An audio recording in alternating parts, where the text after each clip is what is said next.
Picture this: two Catholic churches, same city, same Sunday. In one, the priest faces the tabernacle, incense rises in silence, and the congregation kneels for a Eucharistic prayer whispered in Latin.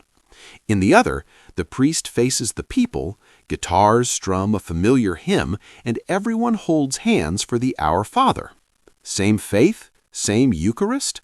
According to millions of traditional Catholics today, the answer is increasingly complicated. And here, in March 2026, that complication just got a lot more urgent. Following the latest Vatican clarifications on Traditionis Custodes, many major dioceses have effectively ended indult-based Latin Masses. For traditionalists, this isn't just a disappointment, it's a confirmation of what they've believed for decades, that the liturgical war was never about style, it was about theology. Here's what I mean. Start with the sacrifice. The Council of Trent defined the Mass as a true and proper propitiatory sacrifice, an offering to God that actually takes away sin. But open the general instruction of the modern Missal, and the emphasis shifts to the Lord's Supper, a communal meal. Pope Benedict XVI's friend, the liturgist Klaus Gamber, whom Benedict called a prophet, argued that the 1969 reform wasn't an organic evolution, it was a radical break. When you remove prayers like the Judica Me, the psalm where the priest pleads for God's judgment, you change how the faithful perceive divine justice versus divine mercy. For traditionalists, that's not cosmetic, that's foundational. Then there's orientation.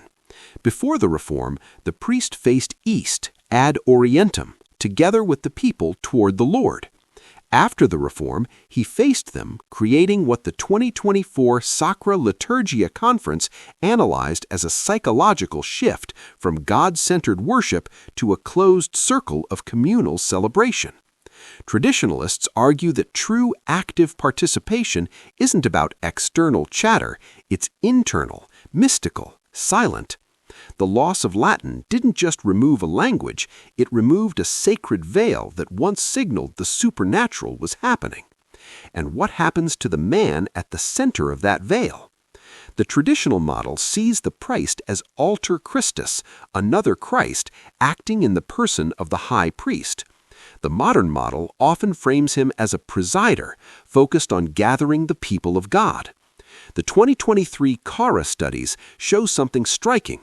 Young men preparing for ordination today report that Eucharistic adoration, 73%, the rosary, 66%, and altar serving, 72%, shaped their vocations. In other words, traditional piety produces priests. Parishes that de-emphasize the sacrificial priesthood, they're the ones facing closure.